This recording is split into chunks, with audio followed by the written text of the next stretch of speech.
The treachery of demons is nothing compared to the treachery of an angel. Brenna Jovanov, set in the present day, Charleston, South Carolina is the perfect place for a romantic getaway, especially in the spring and fall when temperatures are moderate. First of all, it has an amazing restaurant scene that can't be compared to any other city in the United States. In addition, palmettos, magnolias, and oaks border the streets with Victorian homes dating back to the early 17th century. History, both good and bad, is in plain sight. Nearby, Kiowa Island and Foley Beach make for long walks on the sand, as the gentle surf continuously laps the shore.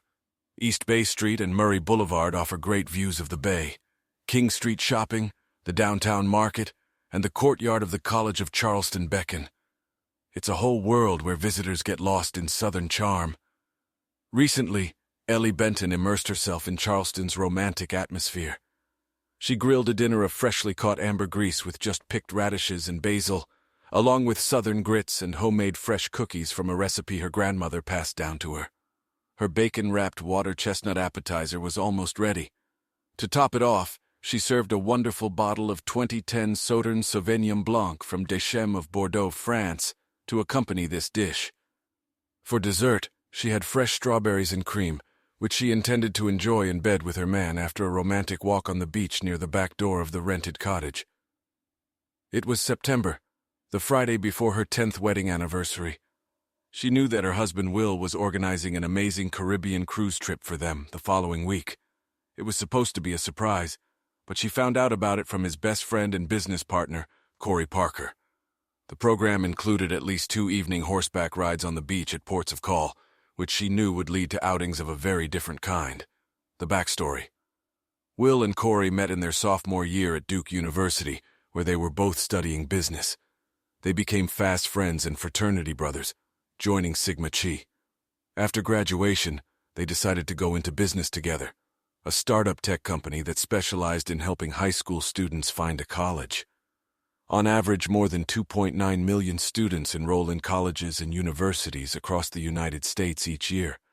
Many of these families have the money to help their children make the best school choice. They broke even in 3 years of operation, and by year 12, the current year, after taxes and expenses, they would each have $250,000. Each year, they learned from market research how to improve their product and optimize services. They were still young and hungry. None of them were driven by money, but once they started making it, they agreed that having it was better than not having it. Although they weren't rich yet, they were on their way to it. Their goal was to buy out a major technology company within the next 3 years, and then decide which mountain they wanted to climb next. Will and Ellie met during their sophomore year in Charlotte, North Carolina, where Will and Corey opened their store. Ellie Shriver attended Sweetbriar College, women only, in Sweetbriar, Virginia, 2 hours west of Richmond. She was a member of the equestrian team and majored in equestrian studies. Her dream was to own a stable, or better yet, her own farm. She got her first job out of high school at just such a farm north of Charlotte. She'd met Will when she and Corey led their small group of 6 on an afternoon walk. Neither Will nor Corey knew a damn thing about horses, but decided it would be a fun workday away from the office. Will immediately fell in love with the young woman who was leading their trip. Ellie wasn't dating anyone else and thought Will was cute, friendly, and well-mannered. He managed to get her phone number from one of her coworkers, and he agonizingly waited 3 days before texting her. She was not surprised to hear from him. They both felt some chemistry during the trip, and she agreed to meet him for coffee. 11 months later, they were married, and had an amazing honeymoon in September, on horseback, of course, in the Maroon Bells Mountains near Aspen, Colorado. Will didn't allow them to vacation in the great outdoors after the wedding. They took a few-day hikes, but returned to the St. Regis Hotel each evening for a relaxing evening that included a combination of ice, whirlpools. Corey, on the other hand, was a bit of a womanizer. He wasn't a bore, but he wasn't ready to be someone's Prince Charming just yet. Ellie had set him up with a couple of girlfriends, but after he was done with each of them within a month or 2, she decided it would be wise to keep her friends away from him. She didn't dislike Corey. They were friendly, but she didn't like his dating methods, which she considered immature. She expected him to grow out of this pattern of behavior, but he never seemed interested in doing so. Like Will, he was a very handsome guy. 5'5" tall, dark hair and deep brown eyes. Corey exercised regularly and was in great physical shape. Unlike Will, who was only slightly shorter in stature with blonde hair and blue eyes, Corey enjoyed hunting. He bedded most of the women he dated but seemed to lose interest after the first conquest. Ellie regularly chided him for this. "Corey, you can't just entertain them and then move on," she exclaimed once when he was particularly annoyed. "Of course I can, Elle," he replied with a look of mock offense. "I never promised love or relationships, and they're all adults. Besides, if I ever meet one like you, I might be tempted to settle down." Turning to Will, he added, "Right, brother?" "Leave me out of it," his friend wisely replied, correctly realizing the look on his wife's face. "I may be ugly, but I'm not a fool." He was neither. He was just trying to avoid a disagreement with his loving wife. Meanwhile, at the ranch recently, and so a week before her husband's unexpected wedding anniversary trip, Ellie was humming happily to herself as she prepared for a very romantic dinner. Footsteps on the walkway. "He's almost here. You're so freaking amazing, Ellie. I'm loving every minute with you." "Damn you, Corey," she said. "I can't believe it. I love you so much." 9 months ago, Corey felt he was close to his goal of entertaining his business partner's wife. Ellie was mad at Corey most of the time, but he took it as part of the game. Corey would love him and leave him for a month or so. She thought it was selfishness on his part. He just wanted it without any commitment. His behavior infuriated Ellie when she had to comfort one of her friends. For Corey, it was all part of the plan. But much more importantly to Corey, it gave him the opportunity to learn details about Ellie from her friends. He was an expert at getting a woman to trust him and open up. He could safely ask seemingly innocuous questions about her without arousing suspicion. It allowed him to figure out how to slowly lure her into his bed. Corey knew he had to be patient in this endeavor. It would be a long-term approach. In his musings, he genuinely cared for his business partner, Will. They had been friends since college, and their budding business was paying off. He enjoyed working with Will and hoped it would continue for many more years to come. No, for Corey it was just a challenge, a dance as he called it. He was convinced that, with enough work and dedication, he could bed any woman single or married. So far he'd been almost exclusively single, but Ellie was gorgeous and thought he was an asshole. Corey wasn't going to hurt Will. By winning Ellie over, he would later convince her that they should stop for the sake of her love for Will. Remorse would make her agree, and they would cut their liaisons down to once or twice a year. Will never know about it, and he won't be hurt. To make sure of that, he'll coach Ellie. In the end, everyone wins. For several years, Corey pushed and prodded her. He would infuriate her at times, then apologize for hurting one of her friends. Elle would berate him and complain about him to Will. "Your partner is such an asshole," she yelled. Eventually, Corey groveled and won her over with his boyish smile and puppy dog eyes.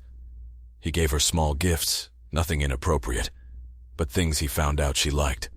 A certain kind of dark chocolate she loved, or a scarf that one of her friends said she liked. He always accompanied them with a sheepish, "I'm bad, but please love me," look that made her feel good in the end. He always knew he was back with her when she hugged him and said, "I still hate your damn guts, but you can be so sweet when you want to be." It was in late January of this year that he had his breakthrough. Shortly before Christmas, he had dated and gone to bed with Joe, Ellie's co-worker at the stable. On the 23rd of January, he was at Will and Ellie's house for a Sunday night soccer game. Corey and Will were drinking beer in Will's room while watching the NFC and AFC championship games. During the second quarter of the AFC game, Ellie's phone rang. She grabbed the phone and answered it, leaving the room. Corey and Will heard the first few phrases of her conversation. "Hey, Joe. What's up, girl?" "What? No, you can't be serious. He didn't do it. Joe, try to calm down and tell me what happened." Silence for about 2 minutes. Then they heard a chair on the kitchen table being pushed with such force that it fell over and the stomping of feet down the hallway. "That goddamn bastard, I'm gonna kick his ass." Slap. Will looked at Corey, realizing what had happened. "Really, brother? You broke another heart?" "I'm sorry, Will. I know things are hard for you and Ellie, but Joe just wasn't for me and I couldn't leave her. Corey, when the hell are you gonna grow up? Why don't you wait until you realize if you really care about him? God damn it, stay away from my wife's friends. She'll yell at you for 10 or 20 minutes, but then she'll bitch at me for at least a week. Man, I'm sorry, but I gotta listen to you and pull my head out of my ass. One of these days she might just shoot me. Well, I don't own a gun, but I can't promise she won't buy one. Shit. He intercepted the ball again. A few minutes later, Ellie popped out of the bedroom and ran into Corey. You're such a shit, you're such a damn shit, Parker. He realized things were totally bad when she started using his last name. I'm sorry, Ella. Jo was a nice girl, but she didn't let him finish. Screw you, Corey. Jo isn't just a nice girl. She's one of my best friends. I told you when I introduced you to her to stay away from her. I know, Al. Shut up, Corey, Ellie yelled, driving herself into a frenzy. She picked up a pillow from the couch and started pounding him with it. She cried. Every time you just use them and then toss them aside. Why, Corey, what the hell are you getting at that you can't just be a decent guy for a wonderful woman like Jo? Corey managed to get up and move around the couch, trying to increase the distance between himself and his abuser. It was only a pillow, but it was a strong one, and the blows came with force.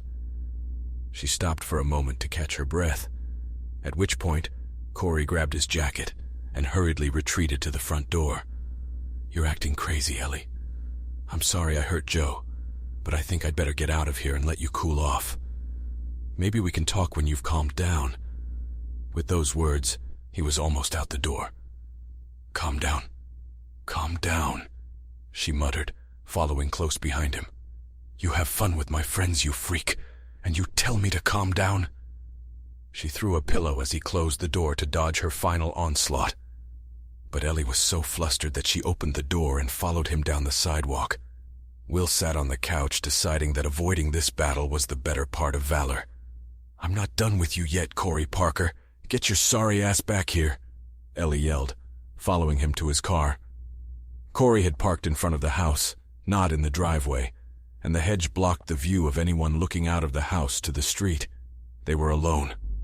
Corey raised his hands in a sign of surrender. Okay, El, wait a minute, he said in a calmer voice. First of all, it's about 28 degrees outside and you're barefoot and only wearing a t-shirt. You better get back inside before you get cold. He didn't want her to get sick from being out in the cold, but he secretly enjoyed the sight the cold made of her nipples. Her teeth were chattering, but she wasn't going to stop. Screw this, Parker. Then she burst into tears again. Why, Corey, please tell me why. You shouldn't be such a jerk to my friends or any woman for that matter. What is going on with you? This was the moment he'd been planning for so long, and now it had come. He made a puppy face and replied, Do you really want to know, Ellie? Are you sure you want me to tell you? Once I do, there's no going back. Ellie was a little surprised at his vulnerability. She'd always thought he was superficial, but in an instant he'd shown her a different side, an intriguing one. Yes, Corey, she said more calmly. Please tell me.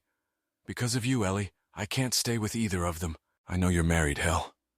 You're married to my best friend. But every time I'm with another woman, all I see is your face. Your face is the only face I want to see. I'm sorry, Ellie, but I'm crazy about you, and all I want is to be with you. But Corey, we can't. I mean, I'm flattered and all, and deep down I care about you, but I can't. We can't. There's a fine line between anger and passion. She didn't realize it at the time, but Corey was going to cross that line, and she willingly agreed. He didn't let her finish her thoughts. He kissed her. He knew the moment of truth had arrived. She would either punch him in the face and go inside and the dance would be lost, or she would respond. Oh shit, what have I done? Ellie said in a barely audible whisper. Corey, please, I can't do this, not here and not now. What she didn't say was even more telling. She didn't say never. Corey realized he had gone as far as he could go at this point. Ellie, I'm not going to say I'm sorry. I'm not. I don't want to hurt Will, but you're an amazing woman. I have to go now, but promise me that at the end of this week we can get together and talk things out. We'll just talk at the coffee shop, nothing more, I promise. I don't know, Corey. Maybe she whispered. Go inside, Ellie. It's so cold in here, and Will be out in 10 seconds if you don't come back. He then got into the car, and she hid in the house, brushing her hair and adjusting her t-shirt, trying not to give any indication of herself. When she entered the house, Will was standing by the table with a nervous expression on his face. I'm sorry, Ellie. I know he can be such a jerk. Maybe I should think about getting out of the business and doing something else. Something that won't involve Corey. My husband is so loving and kind, she thought to herself. No, baby. I'm just upset. I'm going to take a hot bath and have a glass of wine. Let me relax for a while and then come upstairs and give me a hug, please. Will was loving, kind, and completely oblivious to the fact that his world had just changed drastically for the worse. He had always trusted her. He had never had any reason to doubt her love or devotion to him. Sure, baby. Just relax and take it easy. Tell me when you're ready and I'll come up. Ellie took a long bath. Corey came home, took a hot shower and collapsed on the bed. She then called for her unknown cuckold to come upstairs and comfort her. 2 days later, at 10:30 a.m., Corey and Ellie sat across from each other at a local coffee shop. In the morning, Ellie told Will that she was going to talk to Corey more calmly, but very directly. She needs to clear the air, she told her husband. She hadn't decided what she was going to do yet. It was all confusing, but she knew she had to tell Will. If he happened to find out that they were getting together without him, he would regard it with mild suspicion. Corey, this can't be happening, Ellie began. He could tell she wasn't convinced. Allie, I'm never going to force you to do anything, but I sensed your reaction Sunday night. I know, Corey, something clicked in me and I was pulled there. But I love Will, and I can't. I don't want to hurt him with lies and cheating. You have to understand that. I don't intend to hurt my friend, Ellie. But that's not the same as deciding not to be with you. This could be our secret. You know me. I'm not the marrying kind. No matter how great you are, I'm not going to try to steal you away from him. I don't think I could, even if I wanted to. But don't you want to enjoy this moment together? Don't you want to let yourself go and use our lust for the amazing pleasure it can bring? But Will, we can have it and make sure Will doesn't find out anything. We both know it won't last. A strong flame goes out the fastest. A few scattered months, maybe a year, and it'll be over. But then we'll have lifelong memories of an impressive bond with an amazing man. He felt her coming to her senses. I know it would be amazing, Corey, but how can we be sure it won't blow up and ruin my marriage to the man I want to spend the rest of my life with? People get caught because they are stupid and careless. Since we are neither, I'm sure we can make sure no one gets hurt. No, I don't think so, was all she said, briskly getting up and walking out of the cafe. Walking to her car, she was determined it's not going to happen. Corey wasn't the least bit embarrassed by this. He knew she had crossed the line and there was no going back. It might take some time, but he would help her take the next few steps. He sat for a while pondering, then grabbed a coffee for Will and headed to the office to lie that Ellie had read him the riot act. The next steps followed a week later. Will needed to drive to Winston-Salem to meet with a couple of technicians they were recruiting from Wake Forest. Knowing she had an evening free, she rode for an hour after work and came home, chilled from the early February temperature. After a shower, she threw on a warm, tarry cloth robe and headed downstairs to sit by the fireplace and join some wine. Will called to let her know that everything was going well and he would be home by lunch the next day. 10 minutes later, there was a light knock on the back door. Startled, Ellie turned around and looked. There stood the devil incarnate, Corey Parker, smiling and holding a 2012 Camus 40th anniversary cab convertible. Something clicked, and without thinking, she swung the door open and threw herself into his arms. There was no one outside on such a cold February night. Corey borrowed one of Will's jackets and put on his cap in case anyone saw him. No one saw. Corey picked her up in his arms, slung her over his shoulder, and carried her upstairs to the Bentons' marital bed. She glared back at him. "What are you going to do about Parker, you bastard? I think you should leave right now. You're not man enough for me. You might flash your eyes at my friends and they'll melt, but not at me. I'm not impressed. Get out of my bedroom." In no time, she didn't realize how herself they were at it. Finally, after about 2 hours in another shower, they embraced each other and drifted into slumber. Before drowsiness overtook her, Ellie finally remembered Will. Corey had thoughtfully set the alarm on his phone for 6:30 a.m. He let her sleep in while making coffee and summarizing. They would have to be very careful in the coming months. He was beginning to question whether a brief interlude with her would be enough. Ellie was an incredible woman and lover. She gave him everything he could handle and more. He loved that at times she was submissive and let him take the lead. But she also pushed him like no other woman had ever pushed him, and that thrilled him. Ellie woke up to the smell of fresh coffee and to Corey looking at her with a smile. She got up and headed for the bathroom. A few minutes later, they were sitting side by side, sipping coffee and talking quietly. After finishing their cup, they went to the kitchen for more. 2 hours later, the sheets were washed. Corey was in the office. Will had just gotten into his car, heading for home and his loving wife. The word cheater had never crossed her mind. Like 99.9% of people, she considered herself a basically good person. Maybe what she was doing was wrong, but she didn't allow herself to consider it wrong. "I love Will, and I will never stop," she thought to herself. She didn't question how acceptable love, fidelity, and adultery with her husband's business partner was. That's the thing. You can't think about betrayal too much.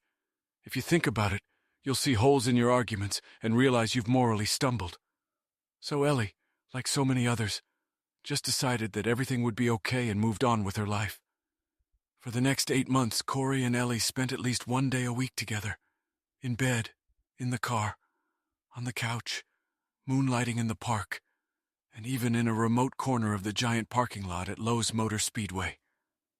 They never met in the same place more than once, and always at a time when their antics would have been nearly impossible to detect. Hotels were used about every third meeting. Corey would pick a city close enough that it could be charged as a business expense. Ellie, for her part, would tell Will that she needed to look at a horse or investigate a competitor's stable. Following Corey's admonition, Ellie continued to love her husband as she had before. It wasn't hard for her, as she genuinely liked him in so many ways. Will just trusted the hell out of both of them. He'd never suspected anything. When Will had told Corey in August that he planned to surprise Allie with a Caribbean cruise in September for their 10th wedding anniversary, Corey had decided that he would try to spend a weekend with Allie a week or two before. He knew that Ellie was starting to worry that they were out of luck. As Corey had suspected, he hadn't lost interest in her, but he was also determined not to let his girlfriend find out about his betrayal. Perhaps this would be the last fling. Perhaps. Recently back in Charleston, "Dinner can be left for a few minutes," she whispered in his ear. Her cell phone rang, but she ignored it, which turned out to be one of the biggest mistakes of her life because every cheater eventually gives up at some point. A few minutes later, 3 hours north of Charleston, a blissfully ignorant Will Benton was enjoying a Chinese meal when his cell phone rang. The area code was 843. Thanks to his business, Will knew a lot of codes, especially in the southeast. Charleston, he wondered to himself. He didn't get any calls from customers, and he didn't remember any close friends in the area. "Hello? Hi, this is Gemma Hartnell. I'm trying to reach Ellie Benton." "Well, you're getting close. This is her husband, Will. Is there anything I can help you with?" "I'm sorry to bother you on vacation, Mr. Benton, but Mrs. Benton was riding Kiowa with us today, and her wallet must have fallen out of her purse when she left. I guess she hadn't discovered it yet, or she would have come back for it. Anyway, we had her cell phone number that she had booked, but she didn't answer. It was the only number I could find in her wallet, so I decided to give it a try. I'm so glad I got through to you." Before she could continue, Will interrupted her. "You told Ellie Benton, right?" "Yes. Could you confirm her address on her driver's license?" "Sure, give me a second. 1810 Falling Leaf Drive.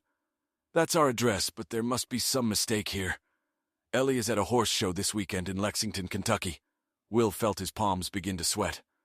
"I'm sorry, sir," the young woman on the other end of the line replied. Gemma was starting to get nervous too, not realizing what she had gotten herself into, but wanting to get out as soon as possible. "If you speak to her, Would you please tell her that her wallet is in our possession at Seabrook Stables? Yes. Sorry, Will stammered, trying to make sense of the call. I'll be sure to tell her. I think she's coming by to pick him up tonight or tomorrow. Hanging up the phone, Will walked over to his laptop and opened it to the itinerary Ellie had given him. She had left early in the morning and was due home Sunday night. At the top of the page he read, Champagne Races, Lexington, Kentucky, the 10th of September 12th. It was a weekend, and from the looks of it, Ellie wasn't there. What was she doing in Charleston or on Kiowa Island? He pondered aloud, not addressing anyone in particular. Why did she lie to me about it? There must be some reasonable explanation. Will was a clever and methodical fellow. He sat down and forced himself to run through every possible scenario. First, she could plan a surprise for the two of them later in the fall, but it could all be done with a laptop. Second, she couldn't set something up for their anniversary since he'd explicitly hinted he was planning a surprise. Third, would there really be a show in Charleston this weekend too? Had she just changed her plans at the last minute and not told him because she didn't want him to think she was flighty? He quickly looked through the schedule on the Charleston Visitors website looking for anything even remotely horse-related. Nothing. Fourth, something with the sorority sisters she didn't want to tell him about. But why? He wouldn't care if she had a girls' weekend away. None of these or several other ideas made sense. Then he wrote down the last one he didn't want to consider, but he had no choice. First, was she having an affair? A lump immediately rose in his throat, and a knot in his stomach. There didn't seem to be any other reasonable explanation. He felt like he'd married the most amazing woman in the world. A beautiful woman, intelligent and gifted. A woman he planned to spend his entire life with. A faithful woman. What should he do? He needed to think and make sense of the situation. But he also needed to pull himself together. He needed to calm down. So he turned to the only name he thought could help him. Corey. He started to press speed dial button #2, but stopped suddenly. Oh shit, he thought, starting to put together the pieces he desperately hoped wouldn't match. Corey's gone to Florida to visit his relatives for the weekend, right? He flipped through his list until he settled on Marty Parker and dialed the call sign on his cell phone. Will, to what do I owe this honor? I hope you and my son are still fighting in peace. Hey Marty, I'm trying to reach Corey. His phone goes to voicemail. He lied. But he told me he's visiting you and Vera this weekend. Nothing urgent, just a quick question. Is he around? I think you're wrong, Will, Marty replied. Corey told me he'll be in Hilton Head this weekend with a couple of frat buddies. Do you want me to try to get in touch with him? We'll try to keep his cool. Don't worry, Marty, I probably have the whole weekend scheduled.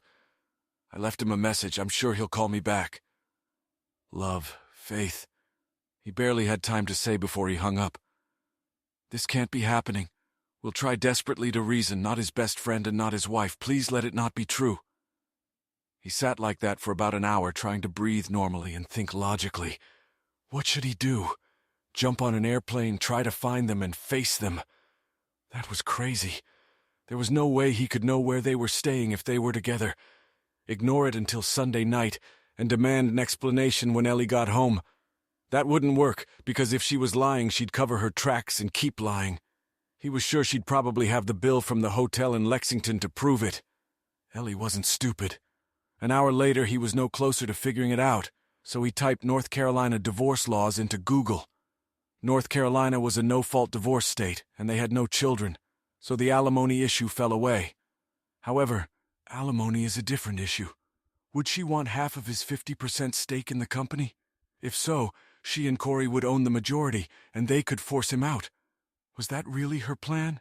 And what about a fault-based divorce? In chapter 516, where the reasons for divorce are bolded, there were 2 words. Adultery. But she had a huge burden of proof, and if she cheated on him with Corey, all he would have was a phone call from a stable employee. Only one thing was clear to him. If Ellie and Corey were having an affair, he was finished. He could refuse the money. He didn't care that much about it anyway. He was a gifted guy and had helped build a very successful company. He could get a well-paying technical job at any firm or perhaps hang his own. Will also knew he couldn't play detective for the next few months. He also couldn't pretend to be a loving husband during that time, while some private investigator would be doing the digging. It was late Friday night when he finally gave up and decided that the law of diminishing returns was in effect. He was running in circles. He took 3 Tylenol PM pills, set his alarm for 8 a.m., and went to bed. 30 minutes and many tears later, the medication started to take effect. It was past midnight in Charleston when Corey and Ellie sat on the porch after an amazing dinner, a moonlit walk on the beach. When they returned from their walk, Ellie had drawn a bath in a deep antique clawfoot tub and told her lover to wait patiently for her on the double bed.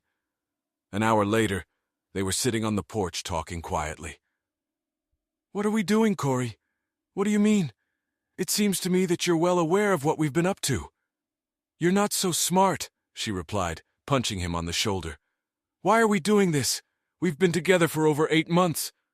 You have more girls than you want, and I have a husband I love." The last word stuck in her throat. She felt that she did love her husband deeply.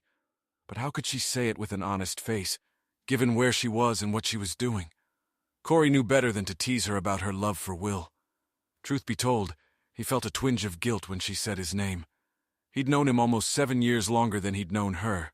They spent 8 to 10 hours each day in each other's office, planning, revising, tweaking, creating, and developing. Corey had no siblings, so Will was the closest sibling to him. "I don't know, Ellie. I just can't take my thoughts and hands off of you. I love Will too, but you're memorable to me. Maybe you just can't get over the fact that Will has something you don't. Maybe we have this weekend and Will and I are going on a cruise on Tuesday. He can never ever suspect us. But I want to live with Will as my husband, and hopefully soon the father of my children. I hope you're not saying this weekend is our last outing together." "I'm not sure, but no. I don't think I'm saying that. It's a little late to tell me I don't have a big head." At precisely 8 o'clock in the morning, Will Benton rose from bed. Slightly staggered from an overabundance of sleeping pills, he forced himself to take a cold shower and dispel the fog. He brewed some coffee and finalized the plan he developed over the last half hour. 5 minutes later, he was already dialing the phone number of Sterling's after-hours private investigation service out of Charleston, California. The customer service operator recorded his information and promised that one of their highly trained professionals would call him back in the next 30 minutes. Private investigators only eat what they kill, so the call back came in less than 10. "Mr. Benton, this is Amanda Cunningham. How can I help you?" Will laid it out point by point, which he wrote down. First, his wife, Ellie Benton, said she was going to Lexington for the weekend, but had somehow dropped her purse in the stables on Kiowa Island. Second, he feared she was there with her lover, business partner Corey Parker. Third, if they were there, he had no idea where they were staying, but assumed a private home or cottage, perhaps in a remote location to maintain secrecy. Fourth, they would likely be there until tomorrow afternoon, so time was running out. He needed information, and fast. Fifth, he needed hard evidence either way, including photos, videos, audio recordings, etc. Sixth cost didn't matter. Amanda chuckled quietly upon hearing the last remark. "Don't worry, Mr. Benton. Once we receive your 50% deposit, our team will find them if they are here and see what they are up to. We don't just call ourselves highly trained professionals to try to attract business. Our small firm of 5 has over 3 decades of experience in surveillance, spycraft, and covert operations. I'll have their location within the hour." They chatted for another 15 minutes as Will wanted to know a little more before shelling out the $6,000 down payment. Her answers were accurate and convincing. Will took her account information and made a wire transfer. They agreed that she would call him no later than noon with an update. About that time, Ellie busied herself listening to her voicemail left the night before. She also realized that she had forgotten to call Will to see how he was doing.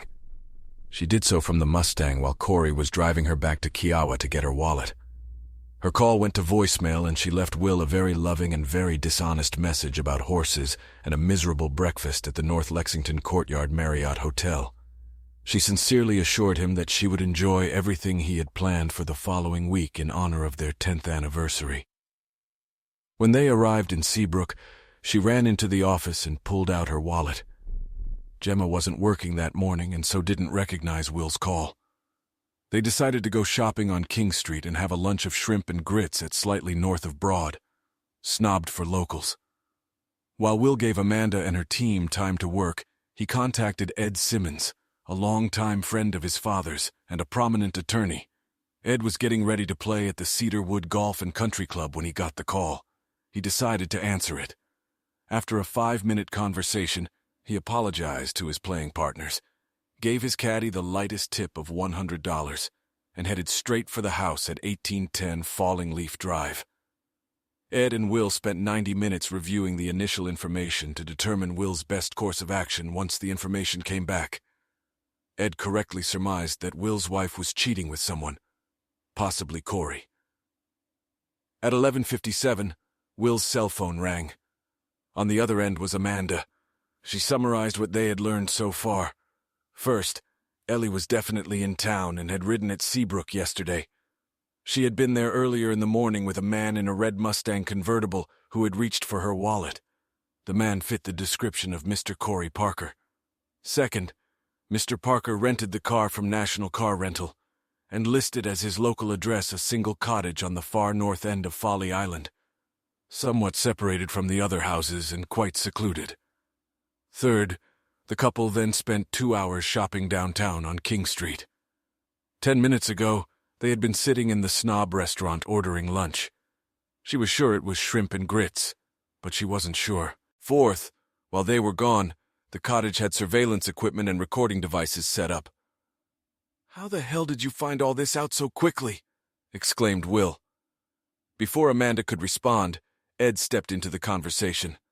"Miss Cunningham, this is Ed Simmons, Mr. Benton's attorney."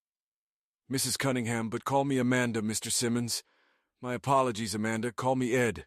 Unfortunately, you and I will be speaking several times in the coming weeks, so I would like to ask you to follow some protocols to help my client deal with this unfortunate set of circumstances.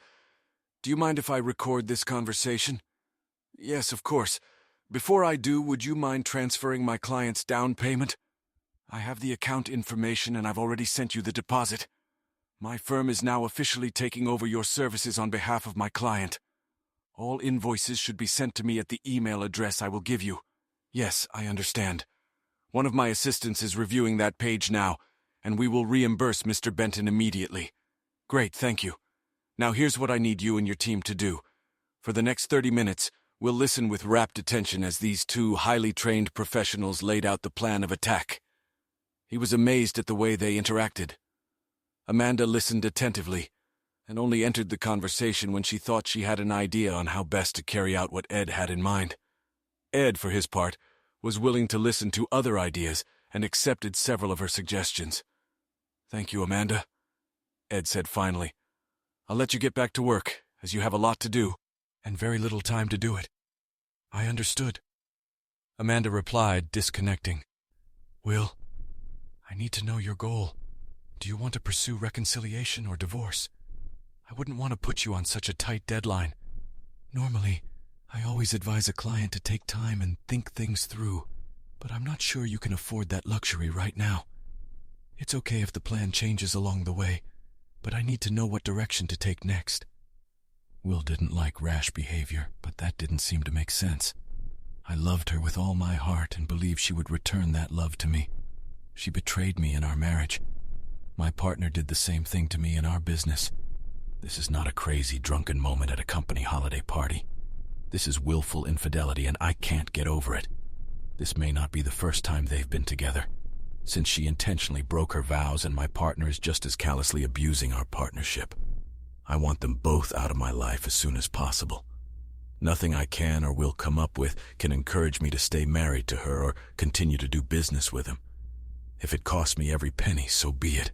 But I want them out of my life, and I want them to feel the pain I feel today. As he spoke, tears appeared in his eyes. Ed reached across the table and put his arm around his shoulders in reassurance. "Okay, Will. If we hear from Amanda and the team what we think, here's what you're going to do." By Sunday afternoon, Ellie was very concerned. She had called Will 5 times, 3 times on Saturday, and twice on Sunday morning. All she got in response was a polite but curt text reply. Busy with crisis. Talk to you Sunday night. Enjoy Lexington. She showed the message to Corey and asked him to call Will to find out what was going on.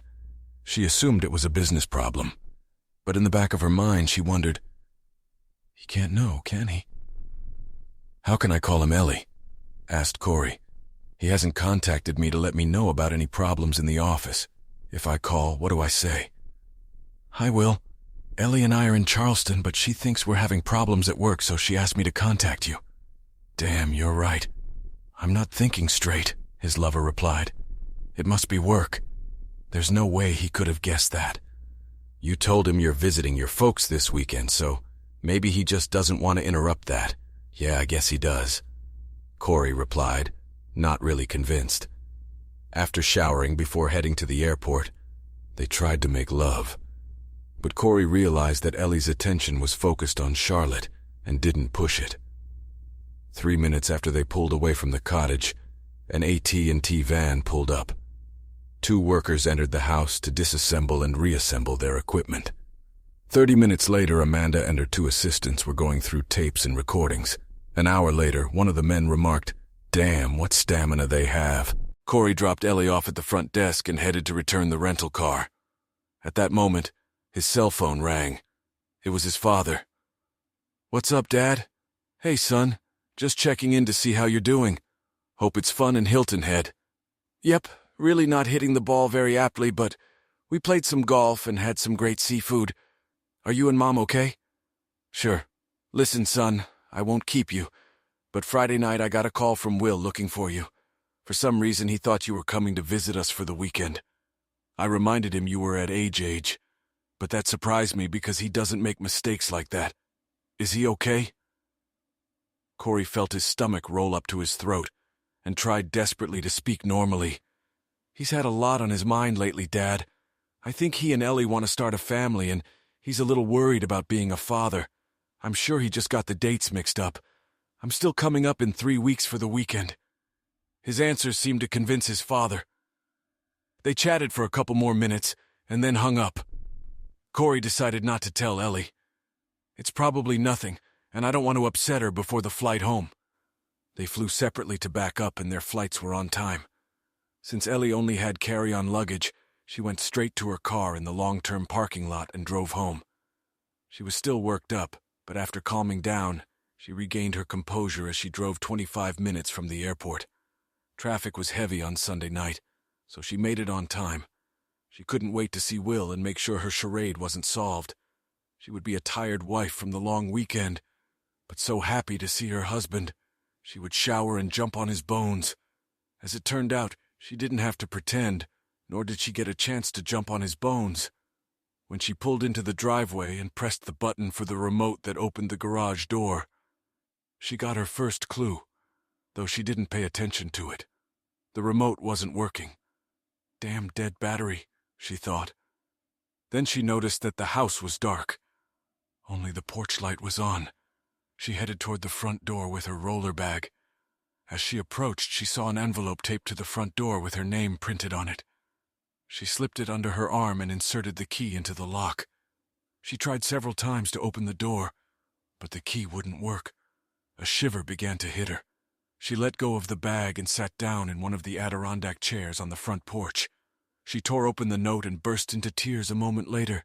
"Mrs. Benton, in this note, I inform you that your husband, Will Benton, has engaged my services as an attorney. It has come to my client's attention that you are having an adulterous and illicit affair with his business partner, Corey Parker. It has come to his attention that you have not been in Lexington, Kentucky, but have been in Charleston, South Carolina, with your lover, the aforementioned Mr. Parker, for the past several days," and so on. "First, through my office, Mr. Benton will provide evidence that he knows of your treachery toward him and your marriage to Mr. Parker.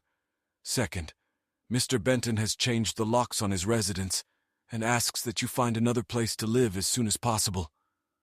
As you will recall, the mortgage is in his name only, so you have no legal right to enter the house without his permission. Third, also please do not attempt to contact my client. He will be contacting you through my office within the next week for an initial separation and divorce conversation. Fourth, Mr. Benton will give you a fair opportunity to enter the home under appropriate supervision and retrieve your personal belongings as early as tomorrow morning.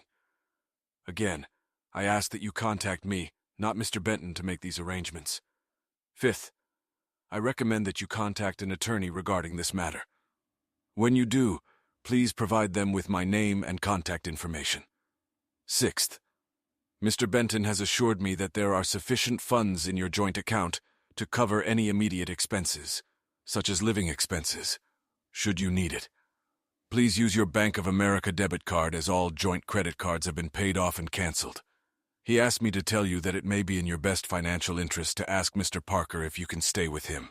Sincerely, Edward M. Simmons, Attorney at Law, Simmons and Wyckoff. It took Ellie a few minutes to gather her thoughts. She began trying to contact Will on the phone, either ignoring or forgetting the instructions she had just read. 5 minutes later, she received a message from Ed Simmons. Mrs. Benton, I must insist that you respect my client's wishes, not to attempt to contact him directly. Ellie sat up and stared at the message on the screen. Across town, Corey Parker's keys worked in his apartment, but he was also the recipient of a note from Simmons and Wyckoff. To Mr. Corey Parker, from Edward Simmons, Attorney at Law. Simmons and Wyckoff. It has come to the attention of my client, your business partner, Mr. William J. Benton, that you engaged in an illicit relationship with his wife, resulting in her being found guilty. In addition, during the initial financial audit conducted by Randolph Michaels CPA CFI MAF, it came to my client's attention that company funds had been fraudulently used to fund at least 8 affairs between you and Mrs. Eleanor Benton. To avoid both criminal and civil prosecution, my client, Mr. Benton, would like to discuss terminating the partnership and purchasing your 50% interest in the company. You should contact a lawyer and financial advisor regarding this matter. Please do not attempt to contact my client directly. Please direct all desired communications to me at eds@ssw.com. Any violation of this requirement will be considered a breach of the terms set forth in paragraph 3 above, and will result in immediate legal and civil action against you. Corey Parker began to curse himself. Damn, how many times have I taken Ellie out of the game and attributed it to client business entertainment? Then he realized that he had already electronically sent about $1,000 from this past weekend to their accountant for reimbursement. He knew Will rarely scrutinized expenses line by line, and Diane's accountant had no reason to suspect him of fraud. The annual independent audit had been completed 2 weeks ago, and they had found no discrepancies. He figured that since it was such a small amount of money involved, no one would notice. The total amount couldn't have been more than a few $1,000, but there was definitely a pattern that a son of a bitch like Michaels could have detected. Screw me. He spent the rest of the night sipping bourbon and trying to figure out how to start circling his proverbial wagons. He was more successful with the bourbon than figuring out how to proceed. Ellie called and texted him over a dozen times during the evening. He ignored them all. Damn bitch, I got enough problems of my own. Deal with your shit and leave me alone, he thought. How quickly the shaky foundation of a relationship built on lust crumbles. Ellie sat on the porch of her house, or former porch depending on how one perceived the results, numb with shock. Somehow her husband knew far more than she trusted him to know. Her lover, she now used that term loosely, ignored her calls and texts. I guess I know where I stand with him, that bastard. If Ellie had thought about it for once, she would have realized that Corey might be good at business and a good friend at all times, but he would never risk himself for her. I betrayed a guy who's willing to die for me for an asshole who doesn't care about me. The tears flowed again. Meanwhile, in the guest house by the heated pool at Ed Simmons' residence, Will and Ed were putting the finishing touches on the house, contemplating the next steps. Looking around, Will realized he had hired the right person. Without a doubt, Ed Simmons, an attorney, was a master of his craft. He had enlisted another senior partner, 2 junior partners, and a paralegal on Sunday night to attend the War Council. The thought crossed Will's mind. This is going to cost me a lot of money. However, this revelation made him smile, especially for that rogue bitch. Ed assured Will that both Ellie and Corey would be recovering and hiring lawyers by tomorrow.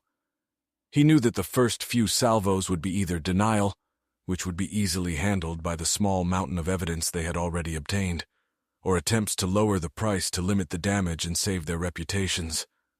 He advised Will to go about his usual business and be patient. "I doubt I'll have anything for you until the middle of the week, so go to work, keep your head down, don't talk to strangers, and no matter what, never take candy from anyone who drives around in questionable vans." Simmons laughed heartily at his own joke, put his arm around Will's shoulders and said, "Don't worry, son. You're in the loving arms of Simmons and Wyckoff." Will wasn't sure if he could go home or not. He was afraid Ellie would stubbornly sit on the porch and wait for him in ambush.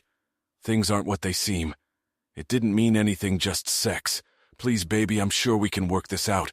I only love you. Ed was 2 steps ahead of him. He spoke on his cell phone for a moment, then turned to his new favorite customer and grind.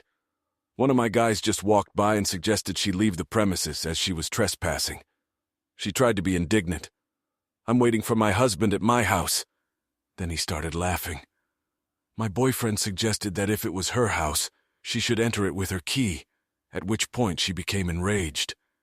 He pretended to call the police to report a potentially violent intruder while speaking loud enough for her to hear him. She left quickly." Will smiled, but Ed noticed the smile was sad. "Stupid bitch," he thought. For the next few days, Will did everything he was told, following the lawyer's instructions exactly. By Tuesday afternoon, he had changed his cell phone number because there was no way Ellie could take it that he had no desire to talk to her. The situation at the office was complicated. On the advice of his attorney, Corey decided to work from home. "You don't want to be seen as intrusive or refusing business, like admitting your partner is right," he was advised. Will valued honesty. He told the small staff that he and Corey had some differences that were being worked out. For the time being, they should treat him as a partner. He assured everyone that the difficulties would be short-lived, and things would be resolved soon. Whether he believed what he was saying or not remained to be seen. Ellie continued to work at the stables, but became so distracted that her employer asked what was wrong. She explained that something wasn't going well between her and Will, without revealing any details. Her boss Stephanie hugged her and advised her to hang in there. Ellie was also having trouble finding a competent lawyer. Lawyers want to know all the facts up front, because it became clear after she told the whole truth that there was little hope for any significant payout. Her first 2 attorneys turned her down. She eventually turned to an ambulance chaser named Seth Moore. He assured her that he had handled bigger cases than this and would get a lot of money from the settlement. He wanted her to have enough money to give him a retainer that would cover this month's office rent and still have a little left over for a night at his favorite strip bar. Maybe if she's desperate in a few weeks, she'll sleep with me in exchange for services rendered. Neither Mr. Moore nor Corey's lawyer, James Abernathy, had the time. Ed Simmons was a successful trial lawyer with an impeccable reputation. He was deeply connected to the powerful in Charlotte's legal circles. He pushed for a speedy hearing as soon as Ellie received the subpoena 2 days after returning home. Abernathy was a tougher nut to crack than Ellie's incompetent lawyer, but even he realized he wasn't playing to win. He realized that dragging the case out for months, a year or 2, was beyond his client's means. By the end of the 2nd week, he advised his client to offer to sell as part of the business at a favorable price that would allow Corey time to get back on his feet and pay his legal fees. Corey authorized Abernathy to make an offer to sell at 80 cents on the dollar. Simmons received the offer to sell and advised Will to offer 10 cents on the dollar. Will probably end up settling somewhere around 30 cents. I know Abernathy will, and even though he sees the situation for what it is, he'll still negotiate hard. Will wanted Corey to feel his pain. 10 cents on the dollar would bring his former friend back to square one financially. That would be fair. But Will also knew he had to listen to his lawyer.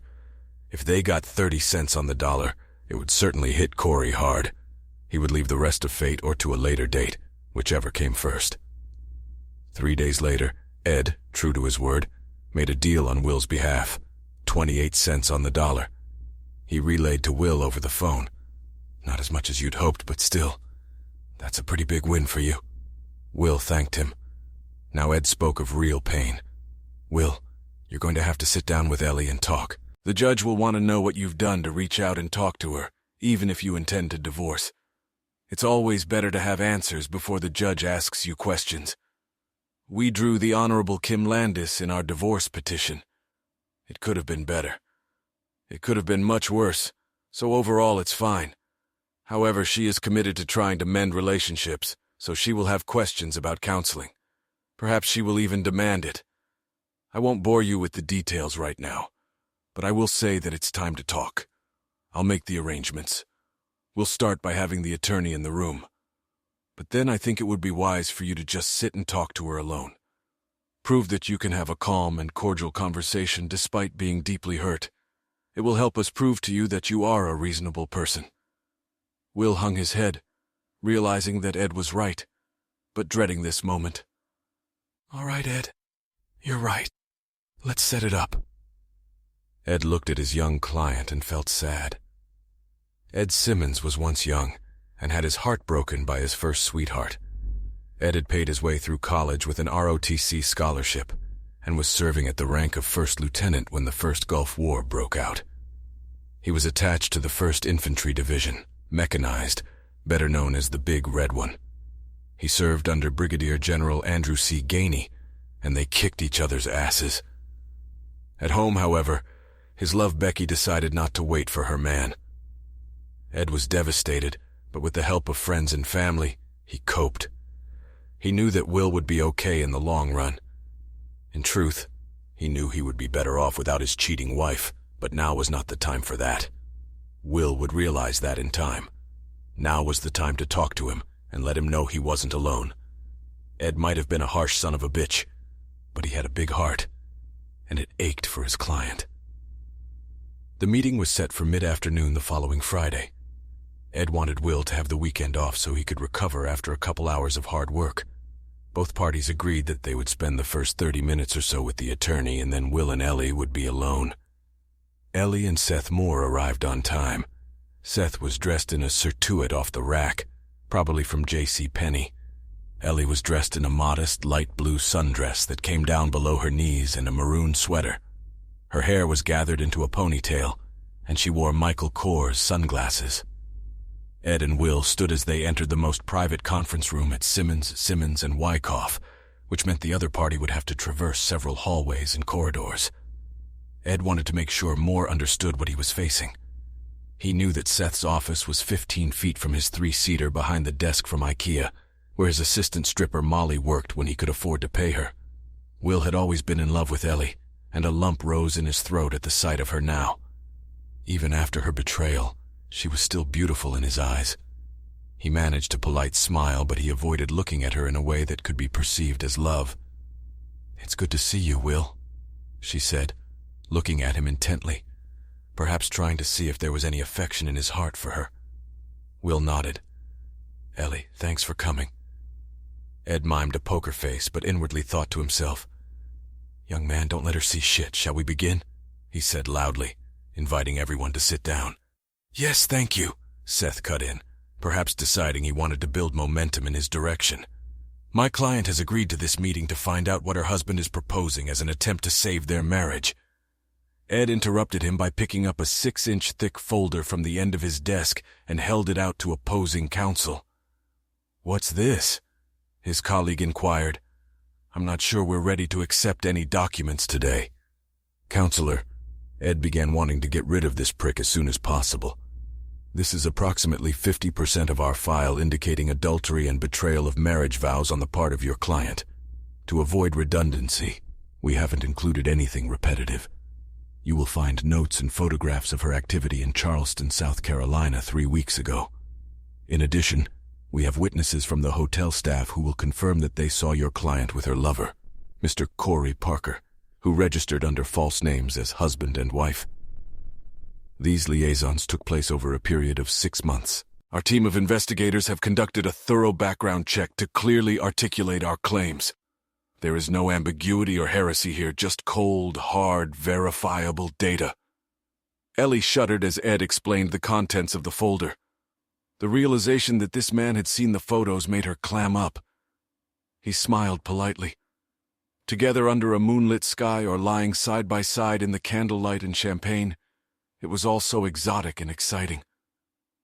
In the light of day, she began to realize that her choice had been a betrayal to a good and loving man. She struggled to keep her composure. Ed placed a second folder on the table. This one was much thinner, only 2 pages. "Counselor, this is my client's proposal to his wife for a divorce settlement." Then, looking directly at Ellie for extra convincing, he continued, "Personally, I think the terms are super generous. If it were up to me, I'd be willing to lay it all out to the judge so she could see the ugly truth of this deliberate betrayal on Mrs. Benton's part."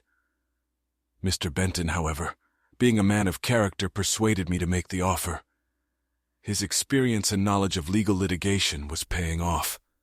Ellie looked defeated, and Moore was clearly out of sorts. Ed knew they wouldn't come to an agreement today.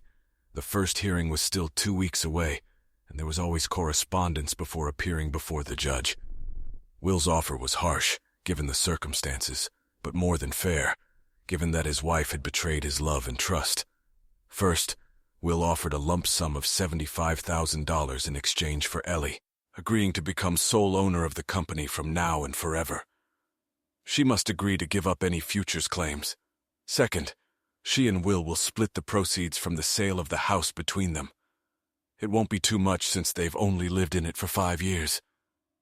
Maybe $10,000 each? Third, Ellie would keep the car, but would have to start making payments on her own starting 1 month after the divorce. Fourth, Ellie could take any furniture in the house except the marital bed and an antique rocking chair set given by Will's grandmother when they married. Will intended to burn the bed in the backyard before leaving the house, which he eventually did. Fifth, Ellie will keep all of the jewelry Will bought for her, except for her engagement and wedding rings. These must be returned no later than the day of the divorce judgment. Sixth, Ellie must agree that the grounds for divorce are her adultery. There was an explanation on the page that laid out the agreement in more detail, but the main points were simple and straightforward. My client and I will take this under advisement and get back to you with our counteroffer by early next week." Miller replied, trying to sound as if his client held the moral high ground. "I can tell you, however, that Mrs. Benton will not accept her husband's demand that her rings be returned to her." Stillman inwardly turned purple at the insolence of this chump, but as usual showed nothing on his face. When he spoke, however, he leaned across the table. "Seth, you and I know that your client repeatedly and willfully broke her marriage vows with Corey Parker. She did so knowing full well that her actions could destroy my client's emotional well-being, as well as her ability to continue in business with her partner. That is why they orchestrated a grand cover-up to keep my client in the dark. Her behavior was cruel and heartless. If you want to play this out in front of Judge Landis, be my guest. I would welcome the opportunity to meet you face-to-face in her courtroom. I'll be frank with you. You have no case. Your client cheated and lied. We have mountains of evidence, and we will not savor it. But we will make it all public at trial if you try to do my client any more harm than she has already suffered. If I don't hear back from you by noon Tuesday, the offer will be considered null and void. I'll see you in court then." Moore huffed and puffed, but even a lawyer of his low level knew that his opponent held all the cards. This settlement would be a decent payday for him. He'd get $10,000 before taxes, which was more than he usually made in 2 months. "If there's nothing else," Stillman said, getting up and buttoning his jacket, "I suppose we should give the Bentons a few minutes for a private conversation." Moore stood up and extended his hand to Ed. "We'll be in touch," was all he said. Ed shook his hand and then quickly headed to the men's room to wash his own. Will and Ellie were left alone. Ed advised his client to never speak first. As the injured party, he should insist by his silence that his ex-wife speak first. After the door closed behind the departing attorneys, there was an awkward silence for a moment. Will looked at Ellie. Ellie stared at the floor. Finally she spoke. "I have no excuses, Will. If I could take it all back, I would. My behavior has caused you great harm, and I will carry it with me for the rest of my life. To say I'm sorry, or that it meant nothing, would only be more disrespectful. But I want you to know how crushed I am when I think about how horribly I treated you. Believe what you want, Ellie. It doesn't matter to me." It was all Will replied. She continued, "Is there any hope for us, Will? Do you think with maybe some help, maybe counseling, we can get through this? I don't want a divorce, I never have. I'll do anything you ask. I just want us to be together." Will was trying hard not to explode. She'd had her cake and now she wanted to eat it. And it was all on him. "Ellie, if the court orders counseling, I'll go." There was a flicker of hope in his wife's lying eyes. "But know this, I don't have the slightest desire to be with you again. I have loved you. I gave you my heart, mind, and soul, and you repaid me by entertaining my former best friend. I don't even know what you are, Ellie, except that you're a whore. I will never touch you again, and I will never have children with you. You need my forgiveness, but you've ruined any hope of it." Ellie physically turned pale at his words. "Will, do you hate me that much?" "Yes, Ellie, I do hate me today. The fact that you ask me questions like that shows your true nature, which is thinking only of yourself. But I'm planning for the long term, and my goal is to get over any emotions I have for you as soon as possible. My intention is not to care about you, not love or pity or anything else. My intention is to not think about you at all. You are not worth this pain. I've spent thousands of kisses and years of my life on you. I trusted you, Ellie, with everything, and you took it all away. You'll get on your feet or on your back, whatever you have to do to survive, but none of it will be with me. You'll have your horses and your stallion. That should be enough for you." Ellie went through a couple more options, never speaking to Corey again, seeing a psychiatrist to understand why she made the choices she did. All of them went unanswered. After another 30 minutes, the conversation was over. "Aren't you going to walk me to my car?" "One last moment together," she concluded. "Walk Ellie or call Corey. Ask him to come get you and get back into bed with him. I'm done." Will stood up and started to leave, but she turned to him with one last comment. "We had everything, Ellie, and you blew it." Over the next few days, Seth Moore, the attorney, did his best to get Simmons to concede on some of the demands in the divorce petition. He might as well have been talking to the wall in his office as long as it did him some good. After the second conversation, Simmons stopped returning his calls. The Tuesday deadline was approaching, and Ellie knew she had little chance of getting more than Will was offering. On Monday, Corey did call her and offered to meet and comfort each other. Ellie, desperate for any affection, agreed to meet him at his condo. She arrived at 8 p.m. and stayed the night. Corey didn't treat Ellie very well. It was pathetic, but that was what she had come to. Simmons had a man assigned to Corey's apartment who recorded her coming and going.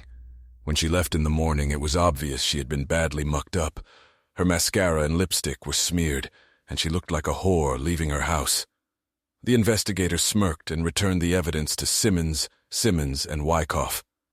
Later that morning, when Ed was going over them with one of his assistants, he muttered, "No one could be that stupid." When Ellie returned to the studio apartment she'd rented month after month, she called Moore and told him to accept the divorce petition unchanged.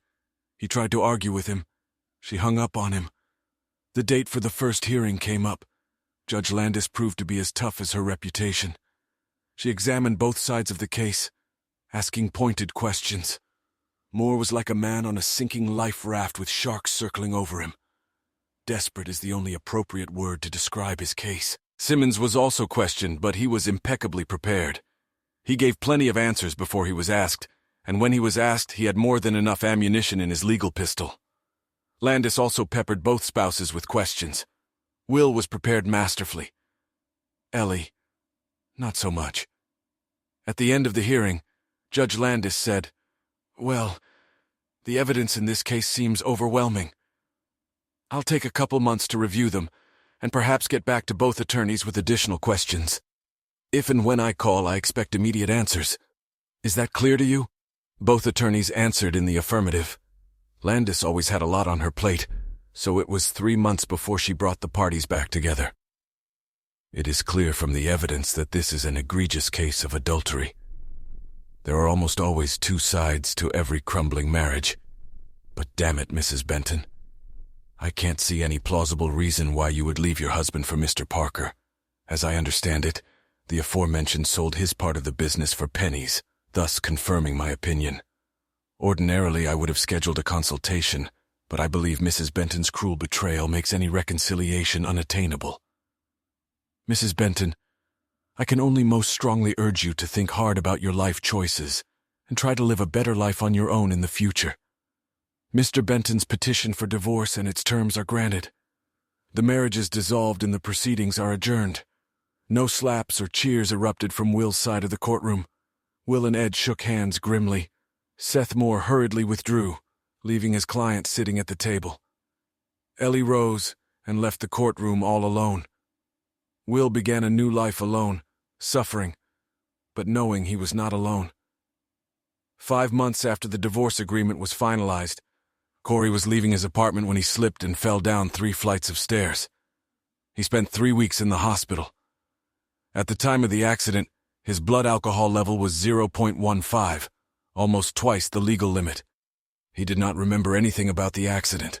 His insurance ran out while he was looking for a new job. Hospital bills had eaten up all of his savings.